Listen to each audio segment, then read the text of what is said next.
लिखा हुआ है सूर्य पुराण में स्पष्ट, जब प्रातः काल के सूर्य की किरण जब आपके रोम रोम में जाती है तो आपके अंदर कितने भी भयानक रोग हो धीरे धीरे एकदम ठीक हो जाता है।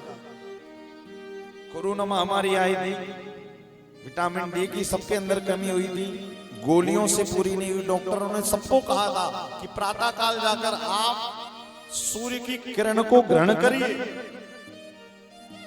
सूर्य के उजेले में, सूर्य की लाइट में खड़े होइए। क्यों? विटामिन डी बढ़ेगा आपके अंदर। तो ये तो विज्ञान भी इस बात को मानता है कि प्रातः काल उठकर सूर्य की किरण लेने से आपके अंदर शरीर, आपके अंदर सारी समस्याएं ठीक होती हैं, लेकिन हम उठते ही नहीं। कई घर तो ऐसे हैं जहां के बेटों ने आज तक सूर्योदय देखा ही नहीं कि सूर्योदय होता कैसे। क्यों? मैंने बताया ना, रात भर मोबाइल में लगे रहते हैं बेचारे 2-2 बजे तक। तो कहां सूर्योदय? फिर तो 9 बजे 10 बजे। जब उनको यही पता है कि सूर्य नारायण इतने ही तेज रहते हैं। आप प्रातः काल उठना प्रारंभ कर दीजिए, शास्त्र कह रहा है आपका भाग्य उदय होना शुरू हो जाएगा। और एक और बात मैंने सुबह भी बताई थी कि जिनके राशि में, जिनकी कुंडली में, जिनके जीवन में सूर्य मंद है, पितृदोष भी उन्हीं के जीवन में आता है। और जिनका सूर्य मजबूत, जिनका सूर्य कमजोर है ना, उनकी वाणी आपने देखी बार बार स्थित नहीं रहती, हकलाती है बार बार। एक शब्द को कहने में वो बड़े अटकते फटकते रहते हैं। तो वाणी में तेज आता है कब? जब आप प्रातः काल उठ जाते हैं, प्रातः काल जाग जाते हैं। आज भी देखिए हमारे संत महात्मा या भारतवर्ष के जितने भी सफल लोग हैं, सक्सेस जिनको प्राप्त करनी है, जो कर चुके हैं, स्वामी विवेकानंद जी ने कहा था जो व्यक्ति 5-5:30 बजे तक के बाद तक सोता रहता है वो जीते जी मनुष्य योनि में मनुष्य नहीं, वो दैत्य है, असुर है। अब आप उठते हो 9 बजे, अब दैत्य हो के जब सोचा नहा ले महाराज, चलो नहा लेते। एक और बात बताएं, प्रातः काल उठने से व्यक्ति के अंदर भय जो रहता ना जीवन को लेकर, वो भय समाप्त हो जाता है। भय समाप्त हो जाता है, आपकी वाणी हकलाना बंद कर देती है, आपकी वाणी को लोग सुनने लगते हैं।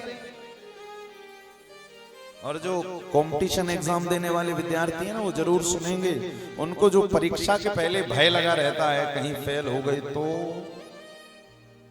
कहीं ऐसा हो गया तो वो लोग भी प्रातः काल उठकर सूर्य नारायण को अर्घ देना शुरू कर दीजिए।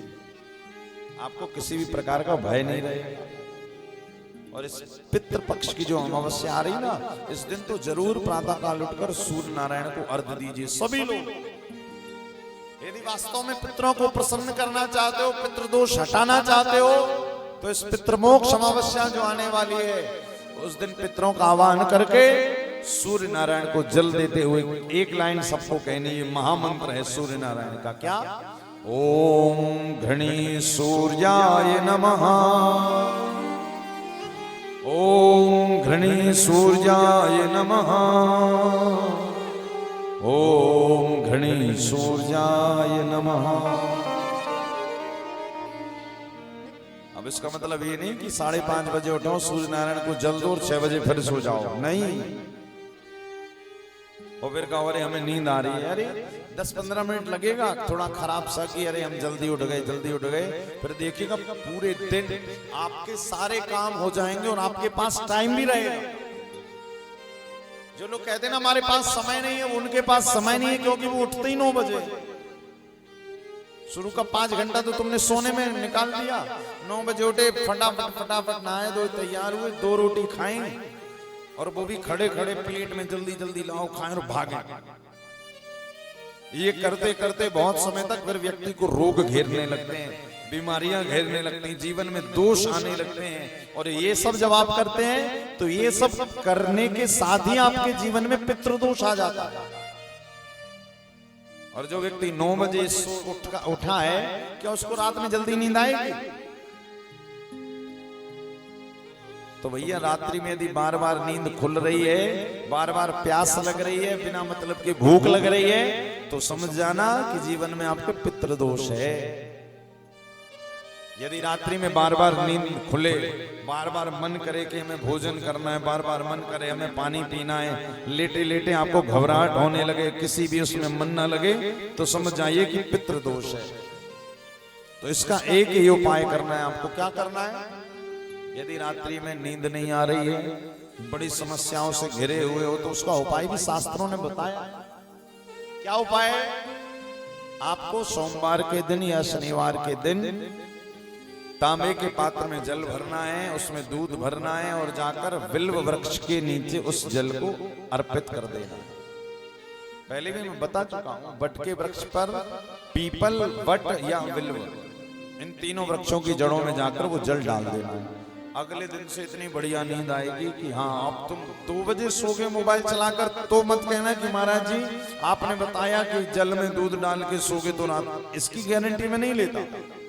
हाँ, तुम 10 बजे सो जाओगे मोबाइल दूर रखकर, तो सुबह 5 बजे गारंटी से तुम्हारी नींद खुल जाएगी। अब तुम 2 बजे सोगे और कितना बेलपत्री में, बट में, पीपल में जल चढ़ाओगे, तो तुम 9 बजे तक सोते ही रहोगे और रात्रि में नींद नहीं आएगी। इसी कारण इस पितृ पक्ष की जो अमावस्या आ रही है, सर्व पितृ अमावस्या जिसको कह रहे हैं, और जिसको त्रिसप्त यज्ञ भी कह रहे हैं, इसमें आप ये उपाय करिए और आपके जीवन के जो जितने भी प्रकार के रोग हैं, दोष हैं, शोक हैं, सब ठीक हो जाएगा। क्योंकि प्रत्यक्ष देवता है सूर्य नारायण। हमारे शास्त्रों में क्यों कहा गया है कि प्रातः काल सूर्य को अर्घ देना चाहिए? क्योंकि आपके घर में कोई मेहमान आए और आप सोते रहो, अब बताओ मेहमान को कितना बुरा लगेगा। तो जो सूर्य नारायण वो प्रातः काल आते हमारे घरों पे, इसी कारण घर के जो खिड़की के दरवाजों पर जो पर्दे, कर्टन वगैरह लगे, सुबह सुबह उन्हें हटा दो। प्रातः काल का सारा प्रकाश घर में आना चाहिए। जब प्रातः काल सूर्य का प्रकाश घर में आता है तो घर की सारी नेगेटिविटी बाहर चली जाती है, पॉजिटिविटी घर में आ जाती है। इसी कारण जल्दी दरवाजे खोल दो, प्रातः काल 5-6 बजे और 7 बजे के सूर्य की किरण घर में आने दो। पर्दा मत लगाओ कि धूप आ रही है। अरे वो धूप नहीं आ रही, वो साक्षात सूर्य नारायण भगवान आपके घर पर आपको जगाने के लिए आ रहे हैं। इसी कारण प्रयास करिए। ये सब जो मैं आपको बता रहा हूं ना, ये आने वाली जो पितृ पक्ष की जो अमावस्या है, इस पर करिए आप, जरूर आपको फायदा होगा। क्योंकि कथा के माध्यम से बीच बीच में जीवन के सूत्र देना भाई, क्योंकि लोगों को लाभ भी तो मिलना चाहिए कि नहीं। बहुत सारे लोगों ने कहा महाराज जी इस पितृपक्ष की अमावस्या पर और क्या क्या करें पितरों को प्रसन्न करने के लिए। देखिए लिखा हुआ है गरुड़ पुराण में, जो प्रतिपदा से पितृपक्ष के पहले दिन से लेके अभी तक कुछ भी नहीं कर पाए या उनको बाद में पता लग रहा है, तो आप अभी भी आपके पास में टाइम है। आज तो द्वादशी की तिथि है, ज्यादा टाइम निकला नहीं, आज तो द्वादशी है, तो अभी भी द्वादशी, त्रयोदशी, चतुर्दशी और अमावस्या 4 दिन बाकी हैं। यदि 4 दिन में भी चाहो तो आप अपना कल्याण कर सकते हो, आप अपने पितरों को, पूर्वजों को प्रसन्न कर सकते हो। वरना महाराज ये फिर सीधे 1 साल के बाद टाइम आएगा, फिर पछताते रहोगे, फिर यही कहोगे अब पछताए होत क्या, जब चिड़िया चुग गई खेत। फिर पछताते रहोगे, फिर कहोगे अरे पंडित जी उपाय बताया था, पितृपक्ष में कर लेते तो शायद समस्या दूर हो जाती। अब आप पछताने से फिर कुछ नहीं होगा, अभी भी 4 दिन है। इसी कारण इन 4 दिनों में आप चाहें तो ये पितृपक्ष को अपने अनुकूल बनाकर और अपने जीवन में सारे दोषों को दूर कर सकते हैं।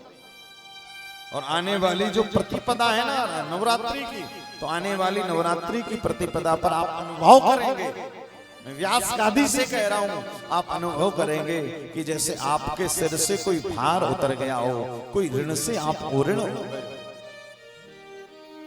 इसी कारण पितृमोक्ष अमावस्या पर यदि कुछ ना कर पाओ तो बट पर, पीपल पर और बिल्व वृक्ष की जड़ पर जाकर 1-1 लोटा जल चढ़ा देना और कहना पितृ देवताओं आज तुम्हारा विसर्जन होने जा रहा है, तुम मेरे ऊपर कृपा करना, आशीर्वाद बनाए रखना साल भर। निश्चित आपके जीवन में चमत्कार होना शुरू हो जाए। और उस दिन एक काम और कर लीजिएगा, पितृमोक्ष अमावस्या पर जो आस्था भजन पर मेरी कथा को सुन रहे हैं, क्या करने हैं बोले, उस दिन आपको यदि कहीं पर भी नंदी दिखे, नंदीश्वर भगवान जिसे कहते हैं, नंदी जो शंकर जी के सामने रहता है, यदि वो नंदी दिख जाए तो उसको घर से आटे में घी बनाकर ले जाइए, चूरमा, आटे का चूरमा ले जाकर और नंदी के सामने रखकर उसे खिला दीजिए अपने हाथ से, दोनों हाथों से। अपने हाथ में रखिए, अंजलि बनाइए, अंजलि पे आटा रखिए और वो आटा नंदीश्वर भगवान को खिला दीजिए, ये कहकर कि हमारे जीवन के सारे दोष दूर हो जाए। ये छोटे छोटे उपाय हैं, क्योंकि सब लोग तो गया जी नहीं आ पा रहे, तो घर पे बैठकर ये थोड़े थोड़े से उपाय कर सकते हैं। 3 वृक्षों में जल अर्पित कर दो, वट में, पीपल में, विल्व में, नंदीश्वर कहीं दिखाई दे, नंदी दिखाई दे तो आटे का चूरमा बनाकर उसे खिला दो। और उस दिन हम सबको अपने अपने घरों में पितरों के आशीर्वाद को प्राप्त करने के लिए, पितरों की विदाई के लिए क्या करना है, घर में तिल के तेल का दीपक जलाना। जो लोग गया में हैं तो वो तो गया में है, गया में वो तो कुछ करने की जरूरत नहीं, किंतु जो घर पर बैठकर सुन रहे हैं वो उस दिन अपने घर में अपने पूर्वज, और आप लोग भी यहाँ पर जब घाटों पे जाओ तो तिल का तेल उस दिन लेके जाना, खरीद लेना, बहुत मिलता है थोड़ा सा, और बढ़िया आटे का दीपक बनाना, मिट्टी का बनाना, और उसको बना करके दक्षिण दिशा की ओर रख देना। और ये दीपक कितने बजे से, 10 बजे से लेके 12 बजे तक के बीच में जला देना, और प्रयास करना कि वो 2 घंटे जलता ही रहे। तो उस दिन हमारे पूर्वजों की, पितरों की यहां से विदाई होगी। और जब वो जलता हुआ, कुछ भी देखिए, जब ज्योति जलती हुए देखते हुए पितर लोग यहाँ से भ्रमण करेंगे आगे की दिशा में, तो आपके घर को भी दीपक की तरह जलता हुआ, जगमगाता हुआ छोड़कर जाएंगे और कहेंगे भैया अगले वर्ष जब मैं आऊंगा तो तू इसी तरह जगमगाता हुआ मुझे मिलेगा, ये मैं तुझे आशीर्वाद देकर जा रहा हूं। इसी कारण उस दिन सबको अपने घर में तिल के तेल का दीपक जरूर प्रज्वलित करना।